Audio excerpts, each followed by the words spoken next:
코스닥이 좀 더 탄력적입니다. 지금 6% 정도까지 상승 탄력을 키웠고요. 그리고 원달러 환율은 현재 1,368원으로 장 초반에는 1,370원권에서의 움직임이었는데 지금은 원달러 환율 약간은 좀 하락하고 있는 모습 보여주고 있습니다. 특징적인 종목 어떤 거 봐야 될까요? 이 시간에는 점사시키는 미리 보기입니다. 함께해 주실 분은 IS의 송범선 실장 만나보겠습니다. 네, 안녕하세요. 송범선입니다. 우리가 이제 대형주를 하지 않고 중소형주를 하는 이유는 대형주보다 좀 더 변동성이 크고 화끈하기 때문이죠. 대형주가 1% 오를 때 중소형주 3%, 4% 오른다. 이런 거죠. 자, 그런데 오늘은 대형주도 4%, 5%씩 다들 일제히 상승 중입니다. 바로 어제의 급락 때문에 변동성이 커졌기 때문인데요. 자, 그래서 오늘 특징주 대형주로 좀 잡아봤습니다. 삼성전자 보도록 하겠습니다. 삼성전자 오늘 4%대 상승이 나오고 있어요. 굉장히 큰 상승인데 사실 어제 10% 급락이 나왔기 때문에 어제 급락보다는 아직 회복을 하진 못했습니다. 자, 어제 급락이 너무 컸어요. 여러분들. 삼성전자가 이제 역사와 함께 했는데, 코스피.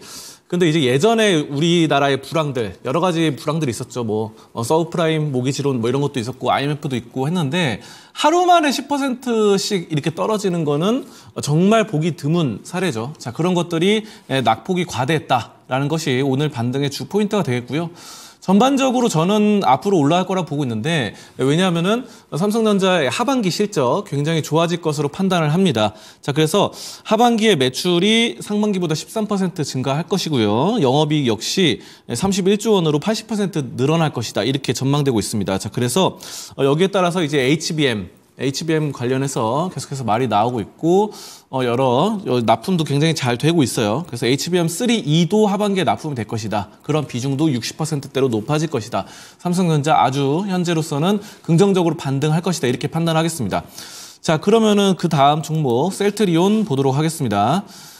셀트리온 보시면은 셀트리온도 오늘 역시 반등을 하고 있는데 지금 3%가량 반등을 했어요. 근데 셀트리온은 어제 한 마이너스 5%대로 마감을 했다가 오늘 상승 나오긴 합니다. 그래서 근데 다른 종목들에 비해서 크게 빠지진 않았어요. 어제 코스닥이 11% 하락하는데 물론 셀트리온은 코스피지만 또 코스피도 8% 하락하는데 셀트리온은 5% 하락에 그쳤습니다. 그리고 오늘 의미 있는 반등 상당히 다른 종목에 비해서는 많이 빠지지 않았다. 그리고 여기서 좀 잘 지켜주는 그런 상황입니다. 호재가 있습니다. 미국 3대 PBM 이런 처방집에 바로 진펜트라가 등재를 했는데요. 이게 이제 자가면역 치료제죠. 자, 그러면서 이 굉장히 지금 큰 호재로서 미국 시장을 장악한다. 이렇게 좀 보실 수 있겠습니다. 그래서 5개월 만에 출시 5개월 만에 지금 보험 시장 전체의 75%에 달하는 보험 가입자를 잠재 고객으로 두게 된 것입니다. 자, 그래서 셀트리온 상당히 또 하반기에 긍정적이다. 이렇게 판단을 하도록 하겠습니다.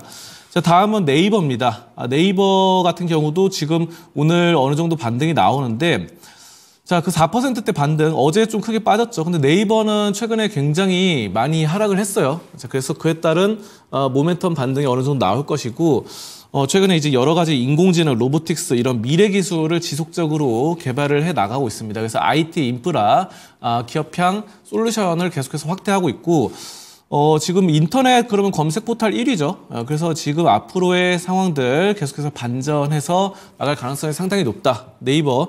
우리나라 이제 인터넷 산업이 상반기 때 아예 안 올랐거든요. 자, 그렇기 때문에 하반기 때는 어느 정도 이번 시장의 전환점, 어제의 급락 이런 것들로 인해서 한 번은 전환이 될 가능성이 높다. 이렇게 판단을 하겠습니다. 자, 다음은 포스코홀딩스입니다. 포스코홀딩스는 오늘 6%대 반등이 나오는데요. 어제 역시 13% 저가까지 빠졌었죠. 자, 그래서 근데 2차 전지 쪽으로도 굉장히 포스코홀딩스가 잘하고 있고요. 자회사들로 뭐 포스코 퓨처미라던가 다양하게 있죠. 자, 잘하고 있고 그 다음에 또 철강. 철강 그러면은 포스코죠. 우리나라 1위고 전 세계 철강 1위입니다. 그만큼 이 매력도가 부각이 되고 있고 여기에 따라서 수급이 들어왔어요.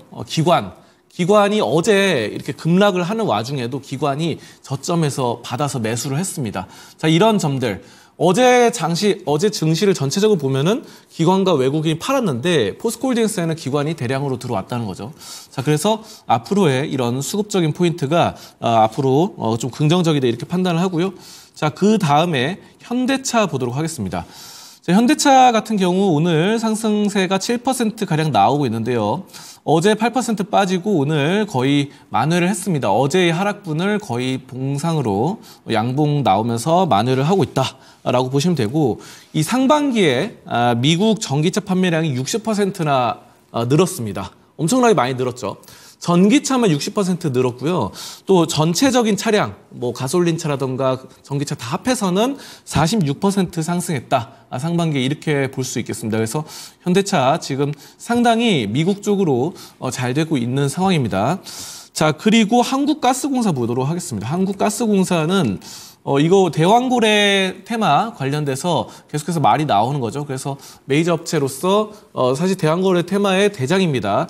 자, 그런데 최근에 또 좋은 소식, 한국가스공사에 좋은 소식이 있어요. 8월 1일부터 도시가스 요금 6.8% 인상을 했거든요. 우리 입장에서는 안 좋죠. 일반 사람들 입장에서 안 좋은데 한국가스공사는 6.8% 올리면서 매출이 그만큼 6.8% 올라가는 거예요. 그래서 긍정적이다. 결국은 회사 입장에서는 좋다.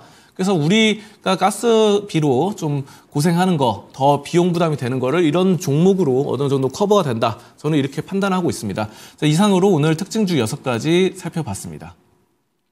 네, 이렇게 해서 점상시크릿 미리 보기였습니다. 본편 바로 이어서요. 유튜브 토마토증권통 채널 들어가 보시면은 함께 하실 수 있습니다. 10시부터 진행이 됩니다. 어제 살 걸 하시는 분들 많으시죠? 그런데 아직 그 낙폭의 이 전체를 만회하지는 못했습니다. 앞으로 반등이 이어진다면 우리가 이 기회를 어떻게 활용해야 될까요? 이에 대한 팁을 드린다고 하니까 여러분들 많은 관심 바라겠습니다.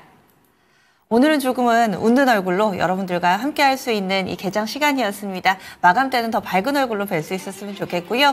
오늘 하루 힘내시고 전 여기서 인사드리겠습니다. 지금까지 다양한 투자 판단에 대한 도움 말씀드렸습니다. 종목의 상승 하락을 보장하지는 않습니다. 함께해 주신 여러분 고맙습니다.